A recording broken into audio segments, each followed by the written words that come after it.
மிளகாய் தூள். இப்போ ஃப்ரை பண்ணின இதுலேயே நாங்கள் வெங்காயம், தக்காளி.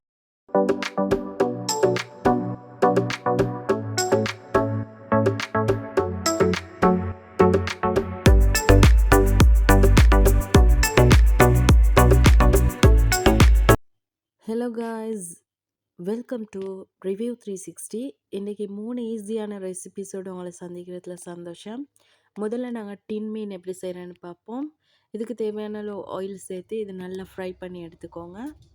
இப்போ ஃப்ரை பண்ணின இதுலேயே நாங்கள் வெங்காயம், தக்காளி, பச்சை மிளகாய், அதுக்கு கொஞ்சம் மஞ்சள் தூள், அடுத்தது தேவையான அளவு உப்பு, கருவேப்பிலை இதெல்லாம் சேர்த்து நல்லா வதக்கி எடுத்துக்கொள்வோம்.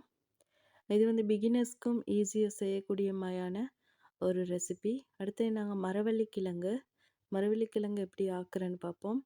இதுக்கு நீங்கள் மரவள்ளிக்கிழங்க இது மாதிரி கட் பண்ணி தோலை நல்லா சீவி கழுவி எடுத்துக்கோங்க.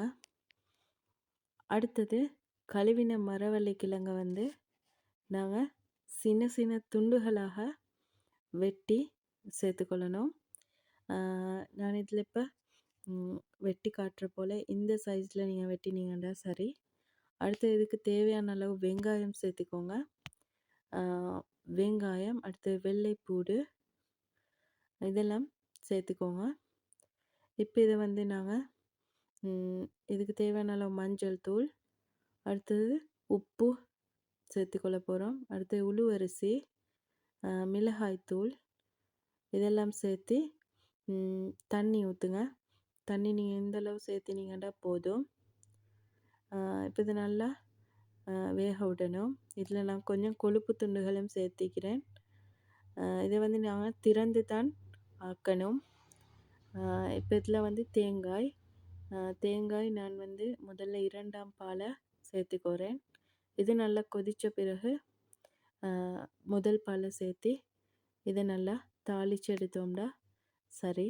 அடுத்தது கீரை, நான் கோவா கீரை தான் செய்கிறேன். அதுக்கு கீரையை நல்லா கழுவி சுத்தம் பண்ணி இது மாதிரி நீங்கள் அரைஞ்சி எடுத்துக்கோங்க. அடுத்து இதில் கொஞ்சம் தேங்காய் பூவும் சேர்த்து கொண்டிருக்கிறேன். துருகின தேங்காய் அது. இப்போ இதுக்கு தேவையான அளவு வெங்காயமாக கட் பண்ணி சேர்த்துக்கோங்க. பச்சை மிளகாயும் சேர்த்துக்கொள்ளுங்க. இதில் சிறிதளவு உப்பு, அடுத்து மஞ்சள் தூள் இதெல்லாம் சேர்த்து இதை கைகளாலே நல்லா பிசைஞ்சு எடுத்துக்கொள்ளணும். இப்போ இதை நாங்கள் ஆயிலில் ஃப்ரை பண்ணி எடுக்கிறது தான். நீங்கள் இப்போ தான் எங்களோட சேனல் ஃபஸ்ட் டைம் பார்க்குறீங்கன்னு சொன்னால் மறக்காமல் சப்ஸ்கிரைப் பண்ணிக்கொள்ளுங்க.